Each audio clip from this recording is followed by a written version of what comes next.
नमस्कार, मैं हूं आपके साथ नम्रता। फ्रांस के पेरिस में एक टीचर का सिर धड़ से अलग करना अब इस्लामिक कट्टरपंथियों को भारी पड़ने लगा है, क्योंकि पिछले साल हुई इस खौफनाक वारदात के बाद से ही भड़की इमैनुअल मैक्रोन सरकार शांति से बैठने वालों में से नहीं है। उसने ऐसे इस्लामिक कट्टरपंथियों को सबक सिखाने के लिए उनके खिलाफ सख्त से सख्त कानून लाने पर विचार किया है। फ्रांस सरकार एक ऐसा बिल लेकर आई है कि अगर ये बिल कानून का रूप लेता है तो न केवल मस्जिदों और मदरसों पर सरकारी निगरानी बढ़ेगी, बल्कि बहुविवाह और जबरन विवाह पर भी नकेल कसी जा सकेगी। इस्लामिक कट्टरता को कुचलने की तैयारी। पिछले साल हुई टीचर सैमुअल पैटी की हत्या के बाद से ही फ्रांस में इस्लामिक कट्टरवाद के खिलाफ कड़े कानून बनाने की मांग हो रही है। राष्ट्रपति इमैनुअल मैक्रोन ने कई मौकों पर कहा भी था कि वो जल्द ही इस दिशा में सख्त कदम उठाएंगे, और अब लगता है कि वो समय आ गया है जब इस इस्लामिक कट्टरता पर लगाम लगाई जाए।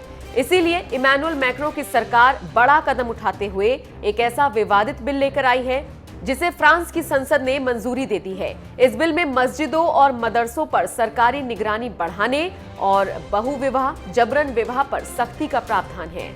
बिल फ्रांस की धर्मनिरपेक्ष परंपराओं को कमजोर करने वालों के खिलाफ कठोर कार्रवाई की इजाजत देता है। संसद में इस बिल के समर्थन में जहां 347 वोट पड़े, जबकि 151 सांसदों ने इसका विरोध किया। अब इस बिल को उच्च सदन यानी कि सीनेट में पेश किया जाएगा।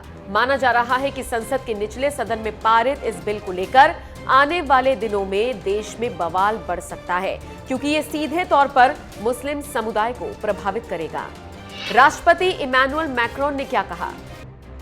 फ्रांस के निचले सदन से पास हुए इस विवादित बिल के बारे में राष्ट्रपति इमैनुअल ने कहा, जेंडर इक्वालिटी और सेक्युलरिज्म जैसे फ्रांसीसी मूल्यों की रक्षा किया जाना आवश्यक है, इसीलिए ऐसे कानून देश हित में है।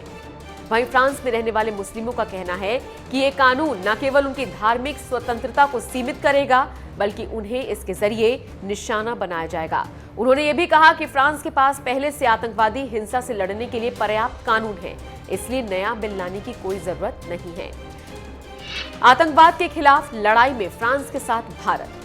पिछले साल फ्रांस कई आतंकी घटनाओं का शिकार हुआ था, जिसमें से एक वारदात नीस के चर्च में हुई थी, जहां कई लोग मारे गए थे। उस दौरान इस्लामिक आतंकवाद के खिलाफ फ्रांस को भारत, अमेरिका और यूरोपीय संघ जैसी बड़ी महाशक्तियों का साथ मिला था।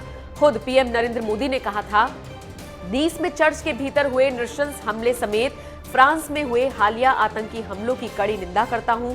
पीड़ितों के परिवार वालों और फ्रांस के लोगों के साथ हमारी संवेदनाएं। आतंकवाद के खिलाफ लड़ाई में भारत फ्रांस के साथ है। पेरिस में टीचर की गला काटकर हत्या के बाद फ्रांस के नीस शहर में आतंकी वारदात को अंजाम दिया गया था, जहां हाथ में कुरान और चाकू लिए एक कट्टरवादी ने पहले मजहबी नारे लगाए, उसके बाद चाकू से लोगों पर हमला बोल दिया था। इस वारदात में 3 लोगों की मौत हो गई थी और कई लोग घायल हुए थे।